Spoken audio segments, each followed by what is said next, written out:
मुख्यमंत्री श्री तारकिशोर प्रसाद जी, माननीय सांसद रामसूरत राय जी, माननीय पूर्व मंत्री श्री सुरेश शर्मा जी, माननीय पूर्व मंत्री श्री प्रमोद गुप्ता जी, माननीय विधायक राजू सिंह जी, और सामने मैं देख रहा हूं कि अरुण जी भी आराम से बैठे हुए हैं जनता के बीच में। यहाँ उपस्थित हमारे माननीय पूर्व मंत्री बसावन भगत जी, मंच के संचालनकर्ता मनीष कुमार जी, चुलबुल शाही जी, रवि कुमार यादव जी, मनोज कुमार जी, भगवान लाल महतो जी, ललिता जी देवी जी, उपस्थित साथियों, आप सबका मैं आभार व्यक्त करता हूं कि इतनी छोटी सी समय में आज ही सुबह प्रत्याशी की घोषणा हुई और आप सब केदार गुप्ता जी के साथ यहाँ इतनी बड़ी संख्या में पहुंच गए। उसके लिए तो सभी भाजपा के कार्यकर्ताओं का और नेताओं का भाजपा की तरफ से मैं बहुत बहुत हार्दिक धन्यवाद देता हूं। कल में हम लोग सुन रहे थे, लोग कह रहे थे कि हमारे साथ 8 लोगों का महागठबंधन है, तो महाभारत भी याद कीजिए, उनके साथ भी 100 कौरव थे, लेकिन विजय कृष्ण की हुई जब केदार जी के साथ नरेंद्र मोदी रूपी कृष्ण है, तो वह कौरव सेना को हर हालत में परास्त करके रहेगा। जो भी बिहार के विकास हुए हैं वह केवल और केवल नरेंद्र मोदी जी की देन है, चाहे वो किसी गरीब के झोपड़ी में बना हुआ शौचालय हो, मुफ्त में अनाज हो, गैस हो, बिजली हो, या फिर फैक्ट्री हो, 4 लेन हाईवे हो, और पूरे देश में जो विकास हुआ है वह केवल और केवल भारतीय जनता पार्टी के कारण हुआ है।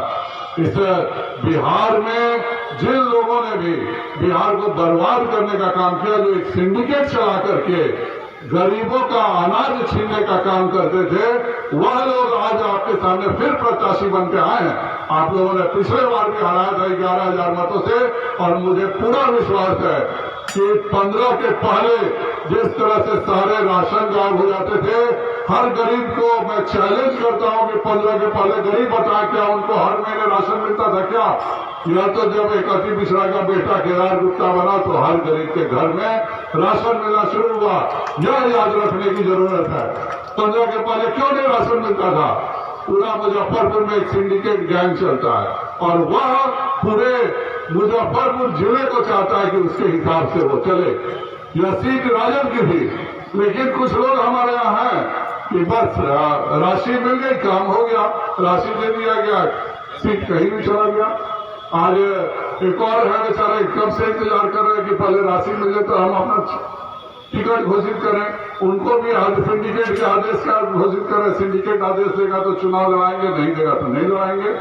लेकिन कुर्नी की जनता को यह सोचना है कि यह चुनाव सिंडिकेट माफियाओं का और एक गरीब के बेटा और केदार गुप्ता ईमानदार बेटा के बीच में है। यह सबको सोचने की जरूरत है। जिसके समय में हर घर में राशन पहुंचना शुरू हुआ, जिसके समय में हर घर में बिजली पहुंचना शुरू हुआ, जिसके समय में हर घर में शौचालय बना, और जिसके समय में हर घर की तरक्की हुई, वह महज 712 वोटों से पिछला चुनाव वह हार गए थे।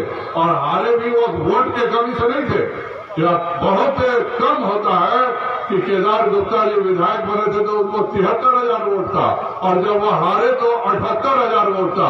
इसका मतलब पहले से ज्यादा जन समर्थन कुर्नी में था, और यह बताता है कि विधायक का काम कैसा रहा है। कुछ साजिशों के तहत कुछ झूठी अफवाहें फैला करके जरूर धोखा देने में सफल हो गए, लेकिन इस बार मुझे पूरा विश्वास है कि कुर्नी की जनता 30,000 से ज्यादा मतों से केदार जी को जिताने का काम करेगी।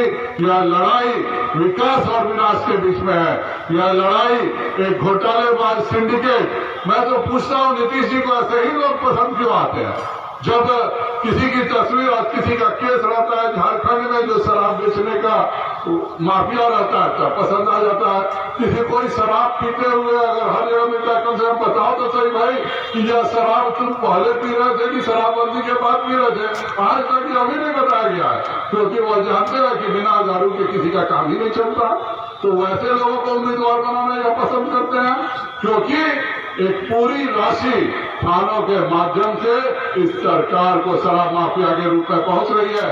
अगर आप गरीब हैं, अगर आप पासी समाज के, अगर आप अनुसूचित जाति समाज के, अगर आपके पास पैसा नहीं है तो आप जा करके बिहार का जेल में भरिएगा, और अगर आप अमीर हैं तो शान से दारू पीने का काम, आपके घर पहुंचाने का काम यही सरकार करेगी, आपको टिकट देने का काम यह सरकार करेगी।